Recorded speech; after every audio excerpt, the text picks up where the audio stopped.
and welcome to Hypothetically Intentional, where we ask the question, what if we set intentions with everything we do? I'm your co-host, Michelle, and today we have special guest Jake back with us. Hi, Jake. Hello. Welcome back. Welcome back to you. Thank you. So before we start, we should set an intention. Do you have one off the top of your head, or would you like me to set one? I feel like I did the last few. You can do this one, and then maybe I'll do the next one. Well, today I was thinking we would talk about fear. So my intention, what if our intention is to lean into fear and to really check ourselves and be as honest as we can possibly be about a subject like this? Oh, no! That's amazing. Nice. Nicely done, son. Nicely done. Nicely done. Nicely done. Yes. Nicely done, yeah. Sounds like a plan, yes. Is this like the Halloween special episode? Is that why we're doing this? Or is it just because it's like a good thing to talk super about? Funny. That's super funny. It's because I've been reflecting, I'm just coming off the retreat that we did up north. And I've been reflecting about just fear and how there's so many different ways it shows up in our lives. And then specifically, like how it shows up in the journey of personal development or choosing something different. I was going to say better, more, right? But I think everything is just in its own time. And I don't think it has to be good, better, best. I think it can just be. Makes sense. Yeah. I think that brings in more patience. From somebody who struggles with patience, I feel like it's good for me to honor that patience and perfectionism are two things that were kind of my thing for a really long time. Mm-hmm. And I think it's good to honor. Yeah, but just to honor like this moment, which is 100% related to fear. Mm-hmm. But before we dive into like that bit, I would be curious to hear about like, this might be a weird question, but like, what is your relationship to fear? That's kind of an open-ended question. I like it. So it's, I would say a fairly, I guess I don't know what I would call it. It's a fear. Sorry. We're gonna need crickets here. Yeah, I know. No kidding. The Andrew doesn't like cut it out all the like interim stuff to make us sound like we got everything off the top of our heads and we're ready to go all the time. I think he would if I asked him to, but the goal is for this to be more free flow. I see. Again, not perfectionism, yes. Not being afraid that it's not perfect and being okay with it being released as is. Versus like other than the funny little cricket moments, right? Or things like that. No, the real crickets that show up when we don't. Yes, of course, yes. They're real. Mm-hmm. Yes, we call them in. You have to keep up the movie magic, the suspension of disbelief. Okay.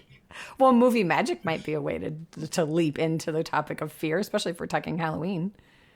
I suppose. I don't like scary movies. That's one of my relationships with fear. Why? Why don't you like scary movies? Because they make me feel. But actually, usually it's not that they're scary. It's that like all the characters in horror movies seem to do like terrible things to each other, and it makes me sad. That's why. That's fair. Yeah, just kind of bums me out. But sorry. And like I don't enjoy the like getting scared part of it very much either. So it's kind of a lose for me. Maybe it's just because I haven't watched very many horror movies. That I don't know. Maybe I'd really like them if I gave them another shot. But I don't know. I think I'm an anxious person. I think I am afraid of a lot of things in a kind of baseline way that is not in like a super like run and hide kind of way, just in a like a lot of things stress me out kind of way. If that makes sense. I think that's probably the defining characteristic of my... Oh no, you just froze. Oh no! We lost Jake. The freeze monsters. All right, well, I'm going to comment on what you said, and if you don't come back, we're going to have to start over. Oh no. Just saying. Can you not hear me? you were talking about fear and being an anxious person and then the Halloween movie stuff. And so movies for me, horror movies, I used to have a love-hate relationship with. Like I kind of liked to be scared, but then also it kind of freaked me out. Well, obviously it freaked me out, but I was like, yeah, I don't really want to do that. And it was funny. So I was young. I don't remember how old I was when I watched my first horror movie, but it was... You're back. Oh, you're back. Yay. I could not hear you or see you either, so I was probably talking at the same time as you. This is a shit show. And speaking of like fear of perfectionism or like being, like being a perfectionist because of fear of like a million things, right? Like where does that come from? Fear of not being accepted, fear of being judged, fear of failure, fear of success, right? There's a million things. You have to leave all this in, all the us talking over each other because we couldn't hear each other, or else you're a perfectionist. That's amazing. So that's hysterical because I couldn't see or hear you. You couldn't see or hear me. Chances are we were talking at the same time. And if Andrew like puts that together where we're both talking at the same time, that's going to be A, horrendous, but B, also a little bit funny. But it might not translate in a podcast. Anyway, you were talking about fear, horror movies, and then being an anxious person. That's to summarize. I think my relationship with fear tends to be much more on the side of like being anxious and stressed a lot of the time about things, and less on the side of like running and hiding, and although maybe those are the same thing when you get down to it. I don't know, but I don't know. I tend to be pretty anxious about a lot of things and tend to be stressed out a lot of the time about something or another. And it's better than it was now that like I have a more like a job that is better for that, and like just it goes in waves. Excuse me, I'm coming off a cough still, or I guess I'm not coming off it still exists. I will say, so that actually brings in a little bit of fear, because I have this thing where whenever I get a cold of any kind, whether it be COVID or a cold or whatever, it settles and then I get this cough. And the minute I know that's going to happen, I start going into this fear mindset of like, I wonder how, or anxiety, right? Like, I wonder how long it's going to last. How long am I not going to be able to talk? How much time am I going to have to take to rest? Like, I think about all those things. And then it's like, oh, are you frozen again? This isn't working today. Frustration. Frustration. All right. Well, this might be a really short episode because we can't seem to get our computers. We're not live together today, so that makes it tricky. So I'm just going to wrap up a little bit. I'm going to talk about a little bit here. And oh yeah, he left. He just got booted out of Zoom. So we are separate. We are on our own.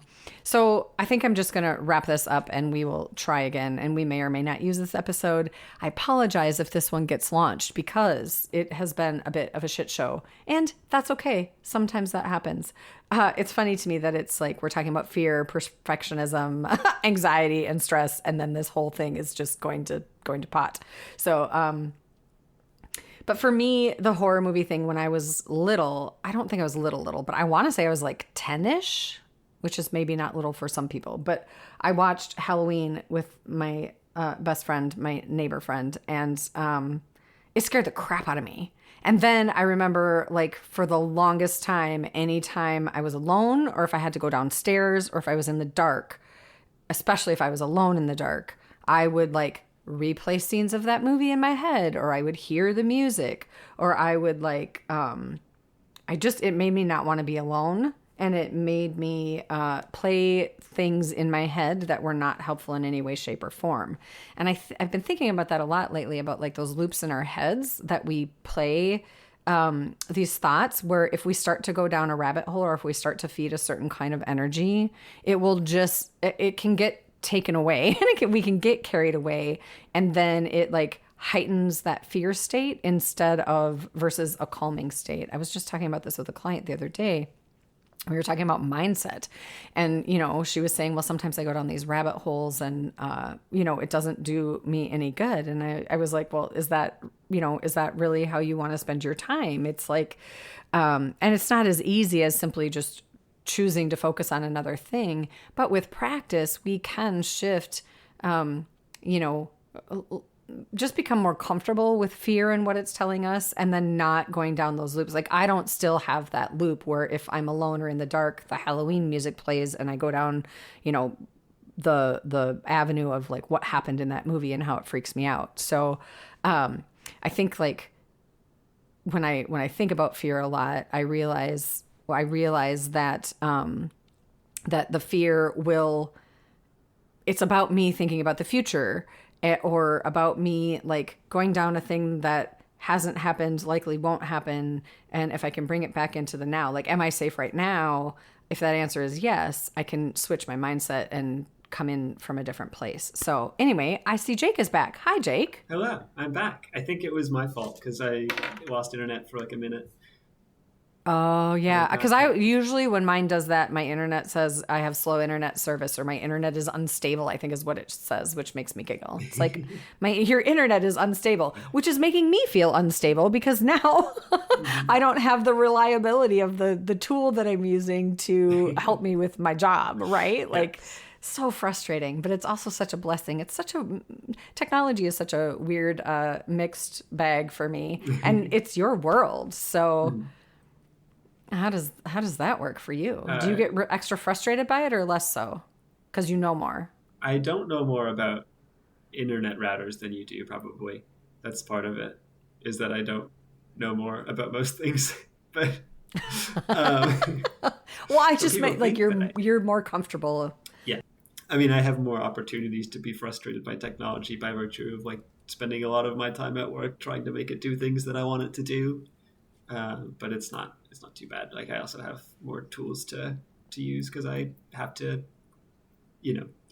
work through things a lot. So I've built up the skill set that I need to do that. Yeah, I feel like troubleshooting that. So like, even like if we're using the example of fear, like you said, you're typically stressed out and anxious. I used to be that way. Typically, like not most of my time. Okay, just not fair. Not fair. Set your assuage your potential fears. You gave a blanket statement saying I tend to be an anxious and stressed person. Yes, that is. So true. I was like, I was extrapolating out and saying typically. I could have left the typically that's okay. out. I didn't mean to nitpick. I just,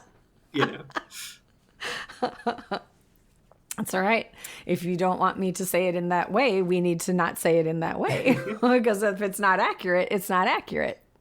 Fair? Sure. That makes sense. I definitely used to be a lot more anxious and stressed out than I am now. And it's not even that it doesn't show up. It's more that I've learned tools and skills. Like you were talking about technology. That's what led me into this, right? Mm-hmm. Like you've built and developed skills that help you navigate technology in a way that is gives you more information than I would ever have with regard to technology, because it's not my thing, right? And I feel like I started out in this world and maintained that way up until into my early 40s, where I was a very fearful person. I was a very anxious person. I definitely let my fear of a lot of different things stop me from living in some instances, right? Like I chose not to do things because I was afraid either of looking like a fool in front of a bunch of people, or I was afraid of, I didn't go up to Willis Tower with y'all when we were in Chicago because I was like, nope, I won't be fun there. But I don't need to face that fear of heights today.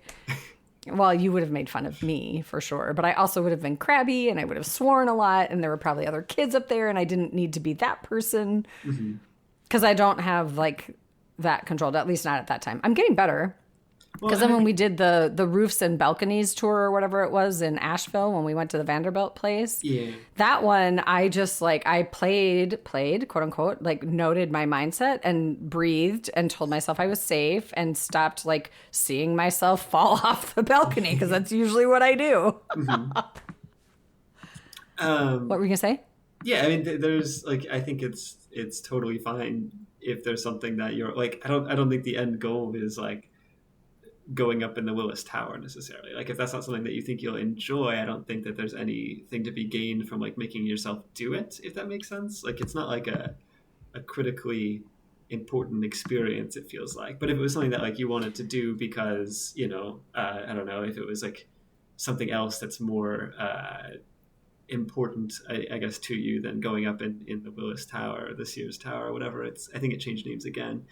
Oh, did it? I don't know. But anyways, if there's something that's like more important to you than that, then maybe that is the goal. But like, I have no desire to like, quote unquote, conquer my fears and like go watch a bunch of horror movies, right? Because that's not something I really care about. No, and that's just it. We pick and choose the ones we want to do. But like for that instance, it was like a memory I missed out on with my kids because I chose not to go up there, right? Like, does that matter? In that moment, it didn't for me. I was like, you guys go have fun. I'll be right here waiting for you on the ground. And I'm happy about that.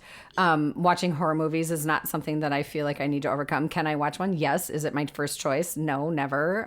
But it won't freak me out like it did. I was telling the story while you were gone about how like I watched my first horror movie. I think I was like 10 or something like that. And it freaked me out for the longest time. I couldn't be alone. I didn't like the dark. I heard the movie. I replayed scenes from the movie in my head and it was awful. It doesn't take me that far out of myself anymore, you know? So there's some, like, I have zero desire to skydive ever. I don't want to do that. My fear of heights is way greater. What's that? Andrew and I are going to go, and then it would be a memory with your children. You know what's weird is I could watch you guys do that. What? And just out of curiosity, like, does that change things for you at all? Or is it just like, doesn't matter? No, I'll be on ground taking pictures of you coming down at me. And that the thing is like skydive, planes are weird for me because I'm not afraid to fly. That height doesn't bother me. Me jumping out of a plane scares the crap out of me. You jumping out of a plane does not scare the crap out of me. You walking on the edge of a cliff, or you walking on the edge of a high hill, or you walking even in a mall on the edge around like an upper floor, that freaks me out. I can't watch you like even lean over the tiniest little bit to look at something. My knees go weak and I feel like I'm going to pass out. My fear of heights is ridiculous. So I am working on that just because I don't want to feel like I'm going to pass out every time you and Andrew decide you want to like look at something from a high point of view, right? Like I don't want that to have that visceral reaction in my body every time. It sounds like it would also help if we carried around parachutes and instead of leaning over, we just jumped down. No, that's not it. Okay. That's not it. Fair enough. You froze again, but it's the most beautiful freeze. You're like in this full-blown smile, and it's gorgeous. I love it. I should take a picture of it. Can you still hear me? So anyway, this podcast episode has been challenging. Oh, I'm coming off of, well, I'm not coming off of, but I'm still struggling with the cough that I got when I had COVID, and Jake's internet is clearly unstable. So I feel like at this point, we wrap it up. We apologize for the quality of this episode. Hopefully it's at least a little bit humorous for you. I think that's a wrap for today because this is clearly not working. I don't think Jake and I are supposed to record today, and we're going to just honor that and listen. We will talk about fear another time. Bye. Be you every day.